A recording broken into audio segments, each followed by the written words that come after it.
Alhamdulillah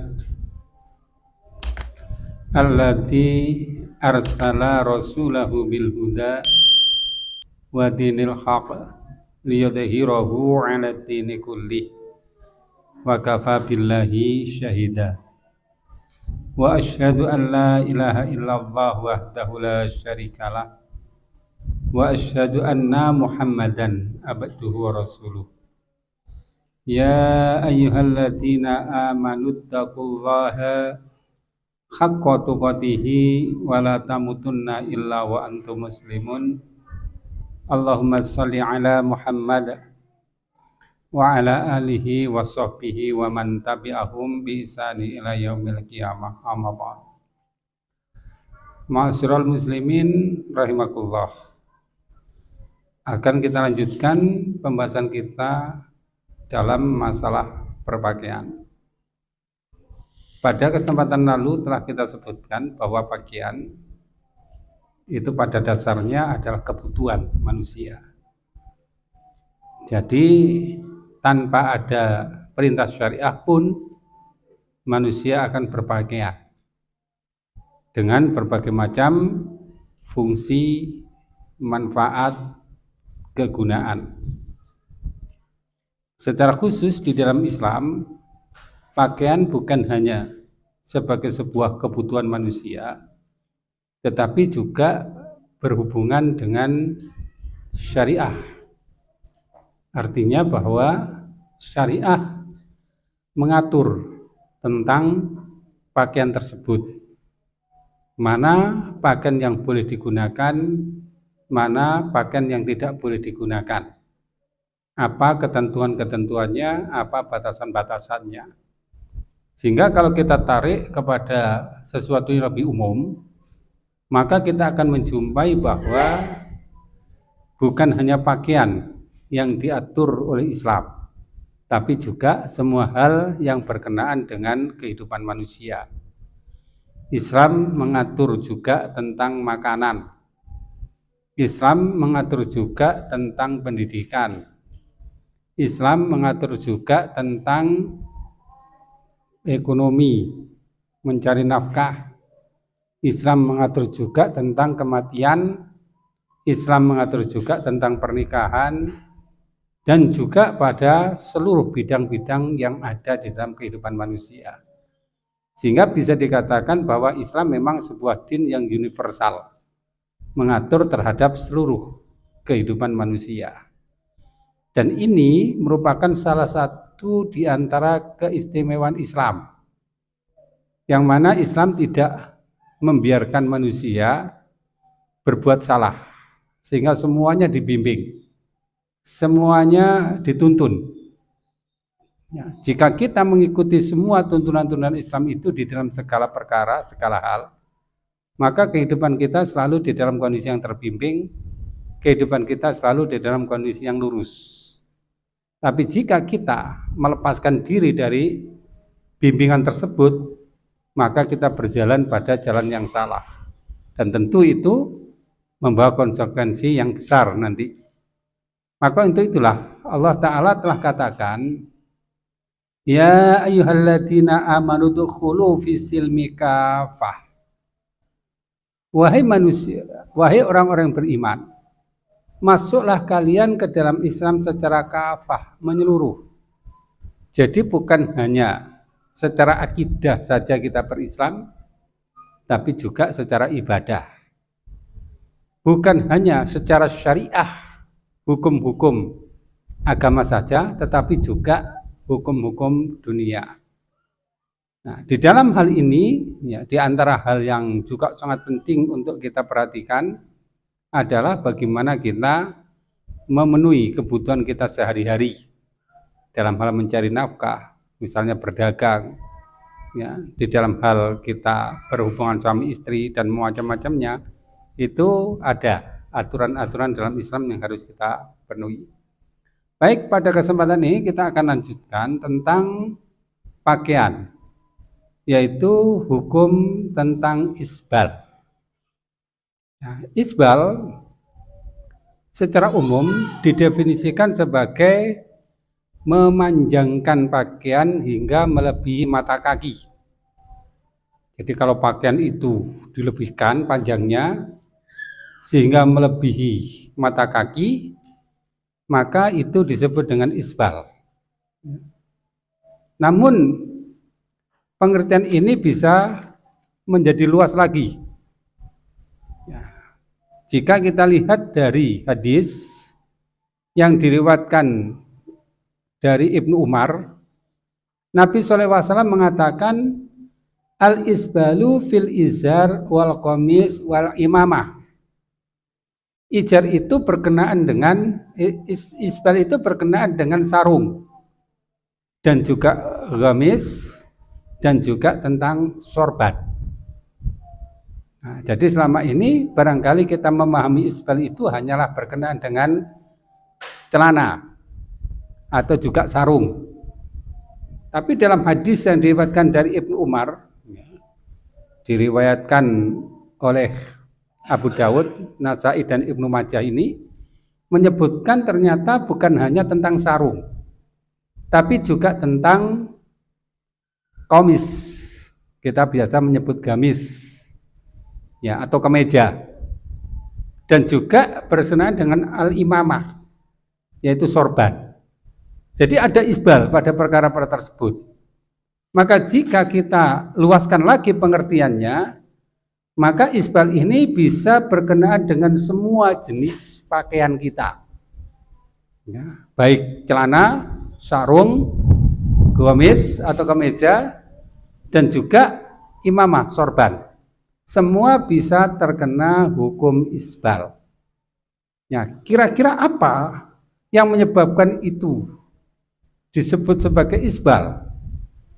Di dalam hadis disebutkan man jara syai'an minha khuyala. Barang siapa yang menjulurkan hal tersebut karena sombong, maka itulah yang disebut dengan isbal. Jadi kalau celana itu dijulurkan hingga melebihi mata kaki, ya, khuyala, dengan sombong, maka disebut isbal. Demikian juga jika baju.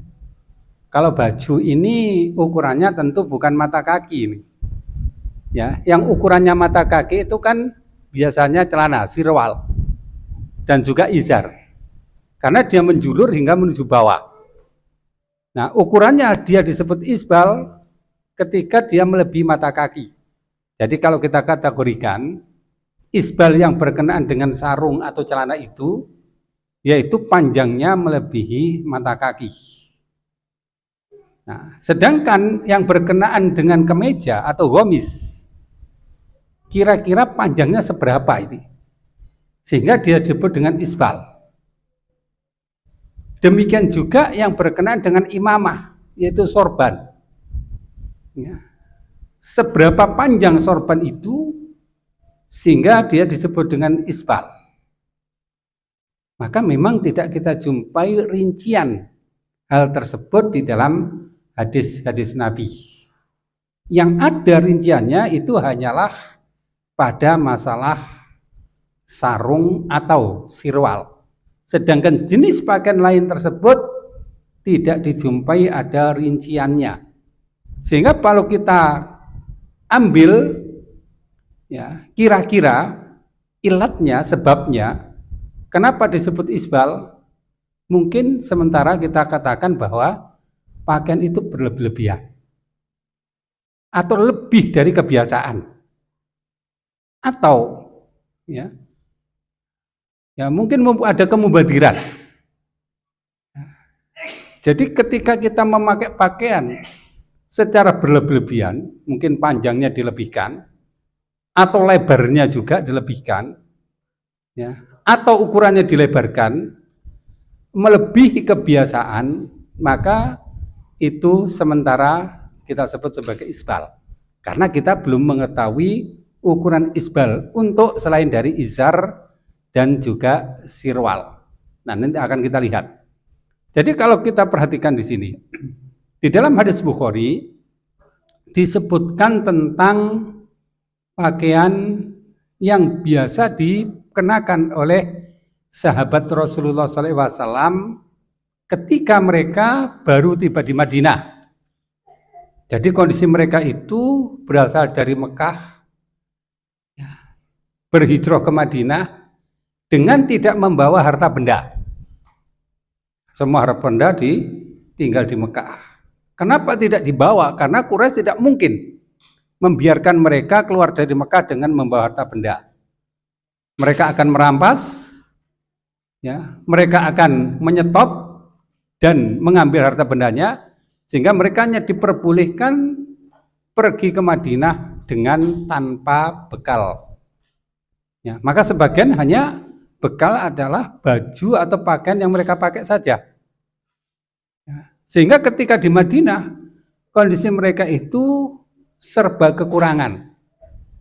Rasulullah SAW sudah berusaha keras untuk mengatasi hal tersebut.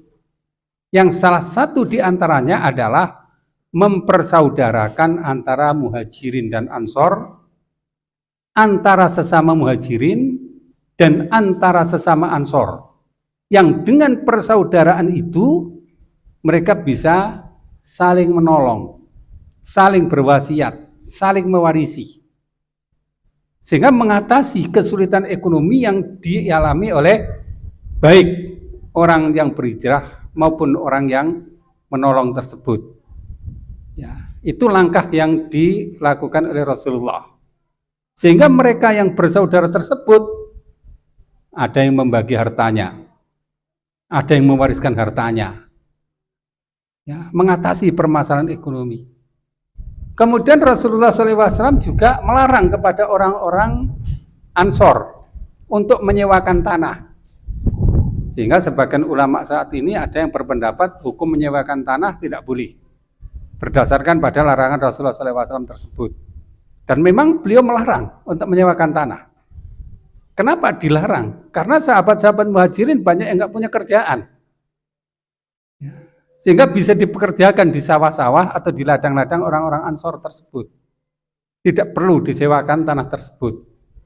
Sebagian lagi dipekerjakan membantu kaum Ansor di urusan ladang mereka, di urusan peternakan mereka, dan urusan-urusan yang lain. Namun kondisi ini tidak cukup untuk mengatasi permasalahan ekonomi yang demikian berat saat itu. Sehingga digambarkan di dalam hadis Bukhari, pakaian sahabat-sahabat itu begitu sederhananya, begitu bersahajanya. Banyak di antara mereka yang pakaiannya itu hanya lembaran kain yang cukup untuk disarungkan saja. Sedangkan bagian atas tubuh mereka terbuka. Ada yang punya 2 lembar kain. 1 lembar dipakai untuk sarung, 1 lembar untuk menutupi tubuhnya. Bahkan ada yang 1 lembar kain itu sempit. Sehingga ketika mereka bergerak, itu dikhawatirkan auratnya kelihatan. Maka Rasulullah SAW sampai berpesan jahit walaupun dengan duri. Sehingga ketika mereka sholat pun demikian. Beliau perintahkan kepada kaum wanita untuk tidak bangkit lebih dulu sebelum laki-laki bangkit dan membetulkan pakaian-pakaian mereka. Ketika para laki-laki sudah bangkit, membetulkan pakaian mereka, baru perempuan boleh bangkit. Ya, supaya tidak sampai kelihatan aurat laki-laki ketika mereka bangkit dari kondisi sujudnya, kondisi duduknya. Nah, ini gambaran dari pakaian yang ada pada golongan muhajirin saat itu. Begitu sederhananya. Ya, bahkan di dalam Bukhari juga disebutkan ada sahabat mengatakan, siapa di antara kami yang mempunyai 2 lembar? Karena sebagian besar punyanya hanya 1 lembar. Nah, ini menunjukkan bagaimana kondisi berpakaian saat itu. Sehingga barangkali, ya ini sebagai sebuah hipotesa, ya, sebuah hipotesa, barangkali larangan isbal ini berkenaan dengan berlebih-lebihan di dalam hal berpakaian, sementara perbuatan itu menunjukkan pada kemuhadirat. Sahabat yang lain masih banyak yang kurang di dalam hal berpakaian. Sehingga kalau kita memberi batas tadi pada isbal yang berkaitan dengan izar dan sarung, itu batasannya adalah menjulur hingga melebihi mata kaki, Maka bagaimana dengan komis dan juga imamah? Sementara di dalam hadis belum kita jumpai adanya batasan. Sehingga kita jadikan hipotesa bahwa batasannya adalah gomis itu lebar atau panjang melebihi dari kebiasaan. Demikian juga imamah itu atau sorban itu panjang atau lebar sehingga melebihi dari kebiasaan. Maka itu yang disebut sebagai isbal. Nah, dasarnya tadi adalah hadis Nabi SAW yang diriwayatkan dari Ibnu Umar, ya, bahwa al-isbalu fil izar wal qamis wal imamah. Izar itu berkenaan dengan sarung dan juga qamis dan juga imamah. Man jarra syai'an minha khuyala. Maka barang siapa yang menjulurkan, ya, pakaian tersebut, maka dia melakukan karena sombong, itu karena kesombongan. Yaitu barangkali hipotesanya demikian, karena masalah pakaian saat itu adalah masalah yang masih belum terselesaikan karena minimnya bahan-bahan pakaian yang mereka miliki. Baik, kita akan lihat dulu bagaimana hadis-hadis tentang isbal tersebut. Di antaranya ada hadis yang diriwayatkan oleh Bukhari dan Muslim dari Ibnu Umar. Nabi SAW katakan, la yandurullahu ila man jarra thawbahu khuyala. Allah tidak akan melihat kepada orang yang menjulurkan pakaiannya, ya, khuyala, karena sombong. Jadi menjulurkan pakaiannya ini maknanya apa? Kalau pakaian itu diartikan sebagai yang disebutkan dalam hadis Ibnu Umar tadi, yaitu baik itu sarung, ataupun celana, ataupun komis, ataupun imamah, maka orang yang menjulurkan pakaian dalam segala bentuknya tersebut, yang dimaksud menjulurkan itu lebih panjang atau lebih lebar daripada biasanya, sehingga berlebihan, maka itu adalah khuyala, ada kesombongan. Barangkali demikian, ya. Jadi itu adalah kesombongan, itu adalah khuyala, ya. Jadi sebagian ulama memahami bahwa, ya, ada ilat, ya, ada sebab diharamkannya isbal tersebut. Haramnya, ilatnya atau sebabnya adalah khuyala. Ada kesombongan pada orang yang menjulurkan pakaiannya di atas kewajaran tersebut, ya. Nah, secara khusus, ya, nanti akan disebutkan masalah celana atau sarung, ya. Tapi pada sebagian hadis tadi tidak disebutkan tentang kekhususan untuk celana dan sarung, tapi secara keseluruhan. Ya. Kita lihat lagi di dalam hadis lain disebutkan la yandurullahu yaumal qiyamati ila man jara izarahu bataran. Allah tidak melihat pada hari kiamat nanti kepada orang yang menjulurkan, ya, izarnya, yaitu sarungnya, ya, menjulurkan sarungnya, ya. Menjulurkan sarung hingga apa? Pada hadis ini belum kita jumpai batasnya, hanya menjulurkan sarung saja. Menjulurkan sarung dalam arti apa? Memakai sarung melebihi dari kewajaran, memakai sarung hingga berlebih, ya. Belum kita jumpai batasannya sampai mana, hanya disebutkan menjulurkan sarungnya saja, ya, batoron, dengan sombong, maka itu Allah tidak akan melihat mereka pada hari kiamat. Nah, jadi kalau kita lihat di dalam hadis tadi yang pertama, ya, disebutkan orang yang menjulurkan pakaiannya, ya, jenis pakaian belum disebutkan di dalam hadis tersebut. Yang di dalam hadis Ibnu Umar yang lain ada 3 macam tadi. Jadi ada izar, ada komis, dan ada imamah. Kalau di dalam hadis Ibnu Umar tadi yang diriwayatkan Bukhari dan Muslim, disebutkan sebagai saub, yaitu pakaian, tidak menunjuk kepada satu jenis pakaian tertentu.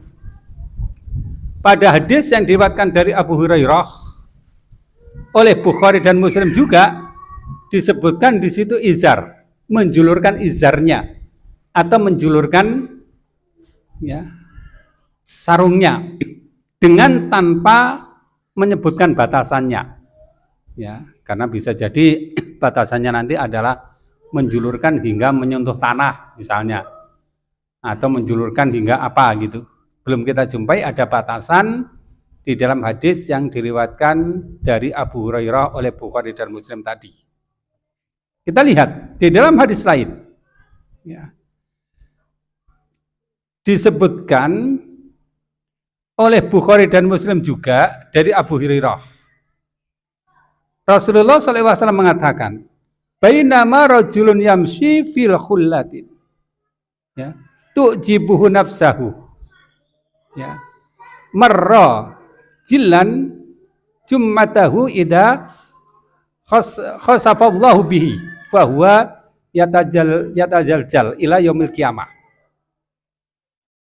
Ketika ada seorang yang berjalan, ya, dengan memakai pakaian, ya, yang tu'jibuhu nafsahu, dia bangga dengan pakaian tersebut, dia takjub dengan dirinya, ya, dengan pakaian tersebut, lalu dia menyisir rambutnya yang tergerai, tiba-tiba Allah menenggelamkannya dan dia terus tenggelam pada hari kiamat nanti.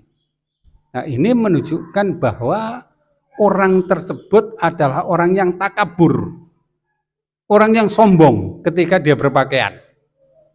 Ya, dia bangga, dia sombong dengan pakaiannya, kemudian dia berjalan dengan pakaian tersebut sehingga dengan kesombongan.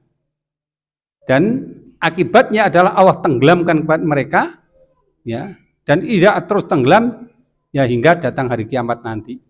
Nah, nas-nas ini menunjukkan ya terlarangnya menjulurkan pakaian tersebut.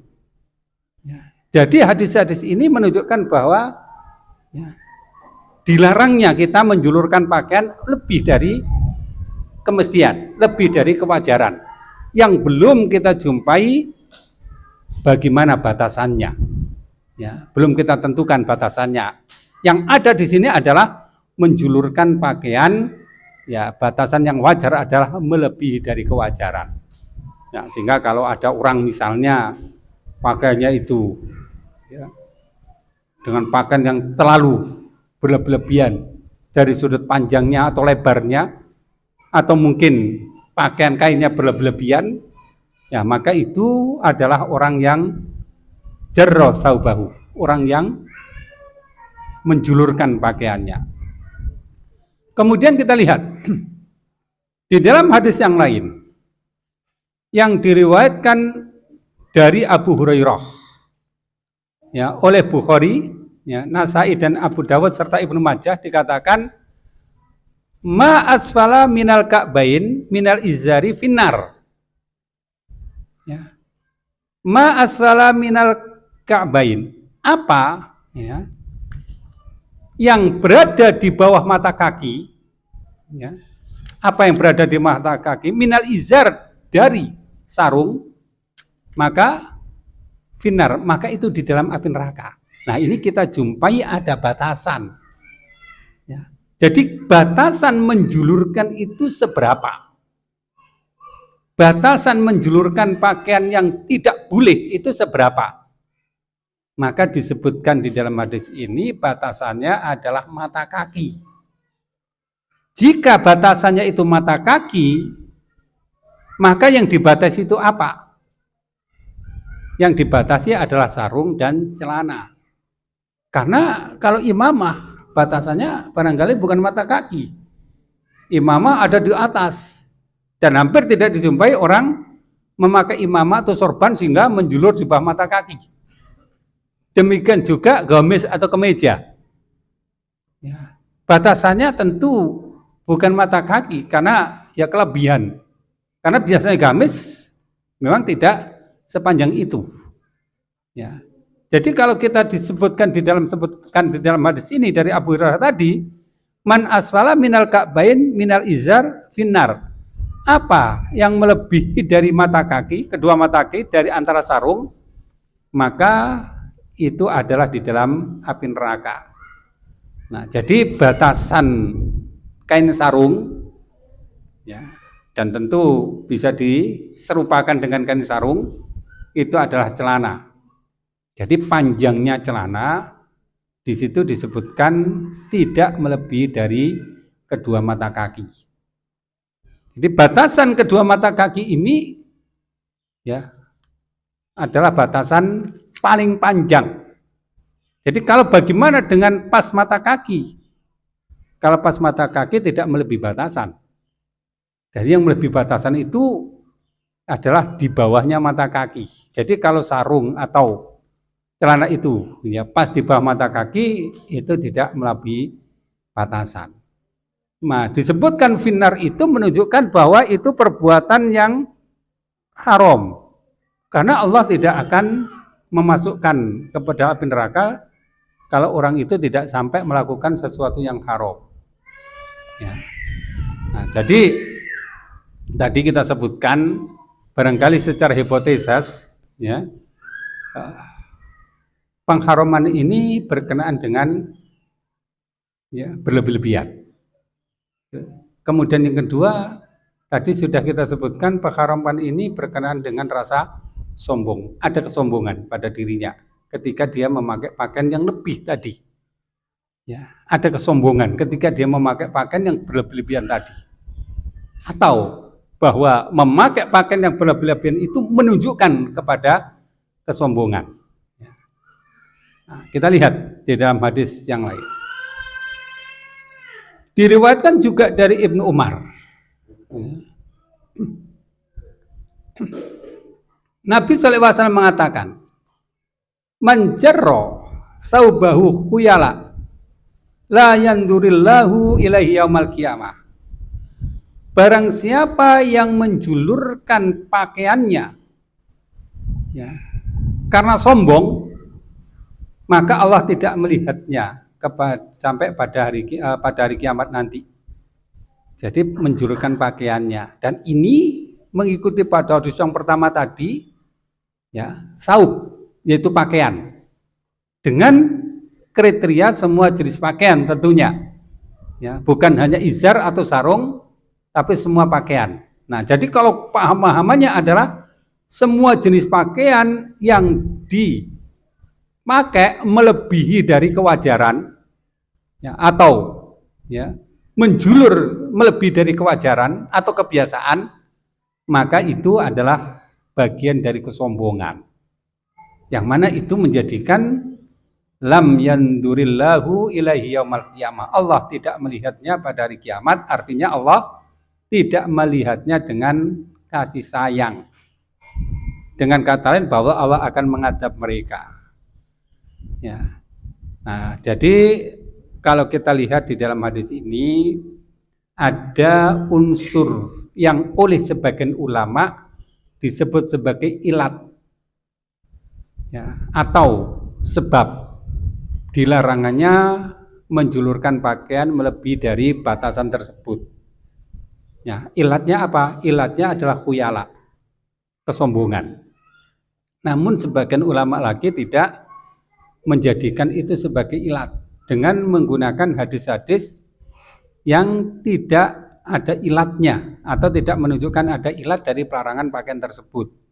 Sehingga sebagian ulama memahami mutlak diharamkan menjulurkan pakaian di bawah mata kaki, hanya terbatas mata kaki. Nanti kita akan beri pandangan terhadap permasalahan tersebut, ya.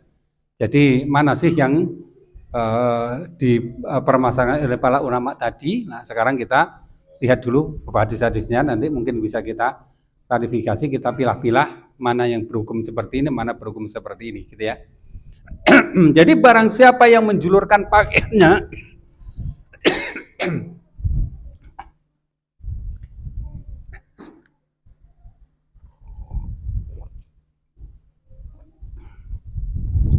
barang siapa yang menjulurkan pakaiannya khuyala, ya, Nah, khuyala ini adalah ilatnya, yaitu karena sombong, maka Allah tidak melihatnya pada hari kiamat nanti. Ya, jadi kalau hadis ini tidak menyebutkan jenis pakaiannya, ya, dan juga tidak menyebutkan batasannya. Nah, ada hadis lain yang diriwayatkan oleh Bukhari, Abu Dawud dan juga Nasai, ya, disebutkan bahwa Abu Bakar pernah mengatakan, sesungguhnya salah satu ujung kainku, ya, kain sarungku melorot, kecuali bila aku menjaganya. Maka Nabi SAW mengatakan, innaka lasta mimman yaf'alu dzalika khuyala. Sesungguhnya engkau bukan orang yang memakai sarung itu karena khuyala. Nah, ini ada beberapa pengertian di dalam hadis ini. Ya. Ya, jadi kalau kita lihat dalam hadis ini, sesungguhnya ya, salah satu ujung kain sarungku melorot, kecuali aku menjaganya. Maka Nabi SAW katakan, innaka lasta mimma yaf'alu dzalika khuyala. Sesungguhnya engkau bukan orang yang melakukan itu karena sombong. Ya. Ada beberapa hal yang bisa kita ambil dari hadis ini. Yang pertama, kain sarung Abu Bakar itu enggak berlebih-lebihan. Kain sarung Abu Bakar itu tidak menjulur sebagaimana kebiasaannya. Tetapi dia tidak bisa menjaga, ya, kain sarung tersebut untuk tetap di atas mata kaki. Dalam pengertian lain selalu melorot. Maka keadaan kain sarung Abu Bakar tersebut tidak menunjukkan khuyala. Itu yang pertama. Jadi misalnya kain sarung kita wajar sebenarnya, nggak lebih dari kebiasaan. Celana kita wajar, nggak lebih dari kewajaran. Nah, kemudian karena mungkin pinggang kita yang kecil, ramping gitu ya, atau mungkin karena kita lapar, ya, sehingga selalu melorot. Ya, jadi melorotnya itu karena ya, mungkin karena lapar tadi sehingga mengecil, atau pinggang kita yang memang ramping sehingga selalu melorot tanpa pakai sabuk. Ya, nah itu bermakna tidak khuyala karena tidak berlebihan. Jadi melorotnya itu bukan karena berlebihan, tapi karena ada sebuah masalah lain. Dan yang kedua adalah Abu Bakar memakai pakaian yang mungkin itu lebar, ya, menjulur melebihi dari kebiasaan, tapi dia di dalam hatinya tidak ada rasa sombong. Bisa jadi demikian. Maka Nabi katakan, innaka lasta mimma yaf'alu dzalika khuyala. Sesungguhnya engkau bukan orang yang melakukan itu dengan dasar khuyala. Ya. Bukan orang yang melakukan dengan dasar khuyala atau kesombongan. Sehingga itu tidak masalah bagimu. Nah, itu beberapa pengertian yang ada gitu ya. Nah, kemudian di dalam hadis lain yang disebutkan dari Jabir bin Salim, hadis diriwayatkan oleh Abu Dawud, ya, dan juga An-Nasai, ya. Nabi SAW katakan, warfa izaraka ila nisfisak, dan angkatlah sarungmu sampai pada pertengahan betis. Jadi sarungnya diperintahkan mengangkat sampai pertengahan betis. Fa in abaita fa ilal ka'bain. Dan jika engkau enggan, engkau enggak mau, maka sampai pada kedua mata kaki. Wa iyaka wa isbalul izar. Dan jauhilah olehmu, ya, menjulurkan kain sarung tersebut, sehingga disebut dengan isbal tadi. Fa innaha minal khuyala, karena sesungguhnya menjulurkan kain di bawah mata kaki tersebut adalah khuyala, yaitu kesombongan. Fa innallaha la yuhibbul makhillah, maka Allah tidak suka kepada orang yang sombong tersebut. Ya, jadi kalau kita perhatikan dalam hadis ini berkenaan dengan kain sarung saja. Ya. Rasulullah SAW perintahkan, angkat kain sarungmu itu hingga mencapai pertengahan betis. Jika kamu nggak mau, maka pada kedua mata kaki. Dan janganlah kamu melebihkan dari kedua mata kaki tersebut, yang mana itu disebut isbal, karena sesungguhnya hal itu merupakan kesombongan, yaitu menjulurkan kain di bawah mata kaki tersebut itu kesombongan. Apakah kesombongan itu didasari oleh hati yang takabur atau didasari oleh dia berlebihan di dalam memakai kain tersebut melebihi dari kewajaran, sementara yang lain masih membutuhkan, atau dengan sebab-sebab yang lain. Tapi di sini ada perkataan fa innaha minal khuyala. Karena sesungguhnya melebihkan kain di bawah mata kaki itu adalah khuyala. Ya, atau kesombongan tersebut. Makilah, ya. Itu kesombongan tersebut. Maka jangan kamu lakukan itu. Jadi beliau Rasulullah SAW menilai menjulurkan kain di bawah mata kaki adalah kesombongan. Ya. Walaupun mungkin hatinya tidak takabur. Di dalam hatinya mungkin tidak takabur, tapi menjulurkan di bawah mata kaki itu kesombongan. Berlebih-lebihan. Menunjukkan kepada kesombongan. Ya, apalagi jika dilihat pada kondisi orang yang berpakaian saat itu yang boleh dikatakan masih sangat minim. Maka jika kita perhatikan dari bermacam-macam hadis tadi, kita jumpai bahwa ulama memang berselisih pendapat tentang hukum menjulurkan pakaian tersebut. Ya. Ya, jadi kalau kita pilih-pilih atau kita pilih-pilih hukumnya tadi, yang pertama adalah menjulurkan pakaian secara menyeluruh. Tidak pada satu jenis pakaian saja. Yang disebutkan oleh Nabi adalah pertama izar, yang kedua komis, yang ketiga imamah. Menjulurkannya itu apa? Menjulurkan itu adalah memakai pakaian tersebut melebihi batas kewajaran. Baik dari sudut mungkin panjangnya atau mungkin lebarnya melebihi dari wajar. Ya, misalnya pakai sorban ukurannya panjang sekali atau lebar sekali, melebihi dari kebiasaan. Atau mungkin baju gamis juga demikian.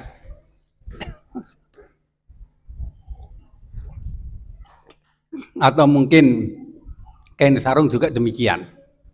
Sehingga dihukumi orang yang menjulurkan semua jenis pakaian tersebut melebihi dari kebiasaan itu adalah perbuatan yang diharamkan. Jadi tidak terbatas pada gamis dulu, tidak terbatas pada sarung atau celana dulu. Ini ya. Jadi diperhatikan pada seluruh pakaian-pakaian, ya, yang ifan juga. Ya, bahwa berlebih-lebihan atau israf itu perbuatan yang dilarang. Di dalam semua hal, perbuatan israf ini adalah perbuatan yang dilarang, tidak boleh untuk dilakukan. Ya, di dalam hal makanan kita tidak boleh israf, di dalam hal berpakaian kita tidak boleh israf, di dalam hal-hal lain kita juga tidak boleh israf. Berlebihan dalam makanan, berlebihan dalam pakaian, berlebihan di dalam hal yang lain, perbuatan yang terlarang. Berlebihan di dalam pakaian dalam berbagai macam jenisnya tadi, ya, berwujud pada manjaro syai'an minha, ya, menjulurkan pakaian itu, ya, lebih dari kebiasaan, lebih dari kewajaran. Nah, itu adalah perbuatan yang terlarang. Ya, misalnya kalau kita lihat mungkin pakai baju gini, lengan baju misalnya, ya, berlebih-lebihan sampai panjang sekali, menutupi pada semua baju, semua lengan, semua ini tangan, barangkali itu juga bisa berlebihan. Atau mungkin juga gamis yang dengan kain yang lebar sekali sehingga berlebihan, itu juga perkara yang bisa masuk dalam jarro, ya, menjulurkan.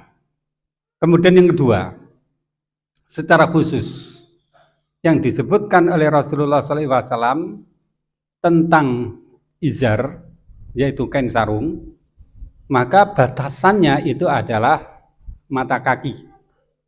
Dan yang diserupakan dengan kain sarung itu adalah celana. Jadi batasan agar itu tidak termasuk ya berlebihan itu adalah tidak melebihi dari kedua mata kaki. Jadi kalau kedua mata kaki batasnya yaitu di bawahnya berarti nggak boleh. Ya, itu batasannya demikian. Ya. Kemudian permasalahan yang ketiga ya, adalah tentang hukum. Ya, pertama hukum tentang berlebihan di dalam semua pakaian tersebut, ya ini tidak diperbolehkan. Semua jenis pakaian. Kemudian hukum tentang sarung atau tentang celana, ini ulama berselisih pendapat. Yang pertama mengatakan bahwa dihalalkan secara mutlak. Ya. Kenapa dihalalkan secara mutlak? Karena hukum tersebut ada ilatnya. Apa ilatnya? Ilatnya adalah sombong. Jika dilakukan dengan tanpa kesombongan maka boleh secara mutlak. Itu yang pertama. Ya. Kemudian yang kedua, kesombongan itu wujudnya adalah berpakaian yang lebih dari kebiasaan. Jadi walaupun di dalam hatinya tidak ada rasa sombong, tapi dia melakukan perbuatan tersebut, ya, itu sudah dimasukkan kepada kesombongan karena melebihi dari kebiasaan tersebut, sehingga itu dilarang.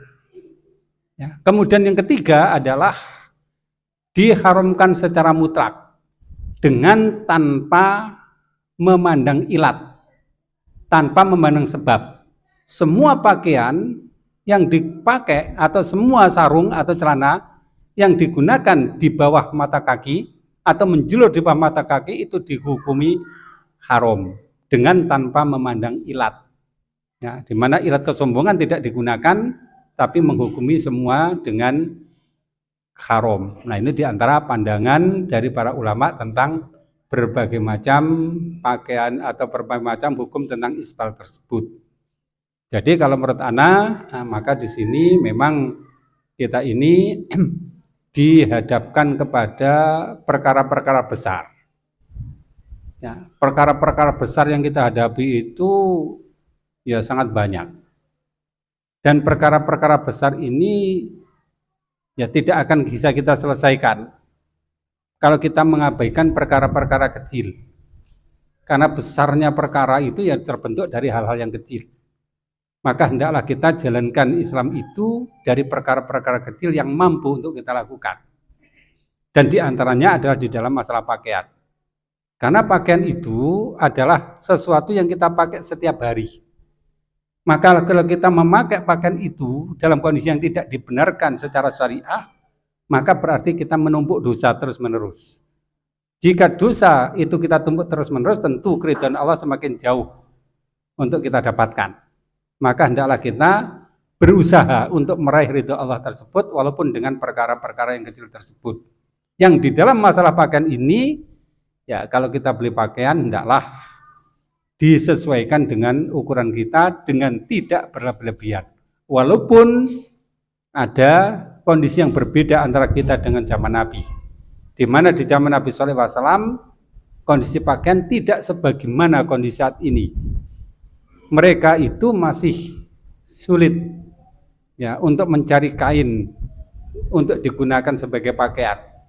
Dan kalau ada pun tentu bentuknya macamnya masih lebih sederhana.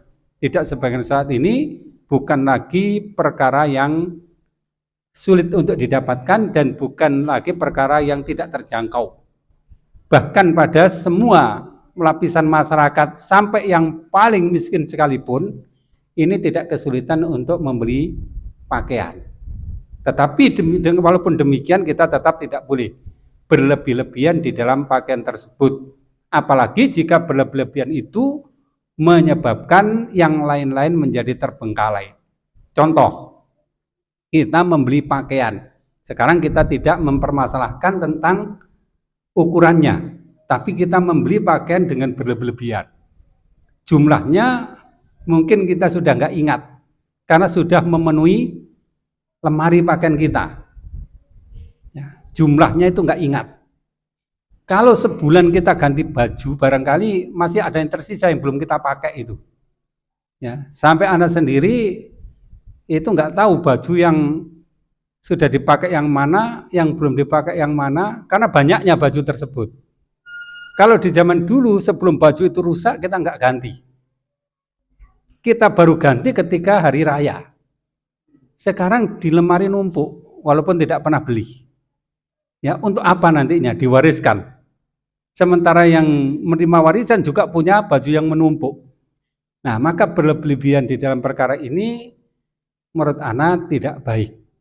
Sebaiknya harta digunakan untuk sesuatu yang lebih produktif lagi, yaitu di dalam perjuangan Islam.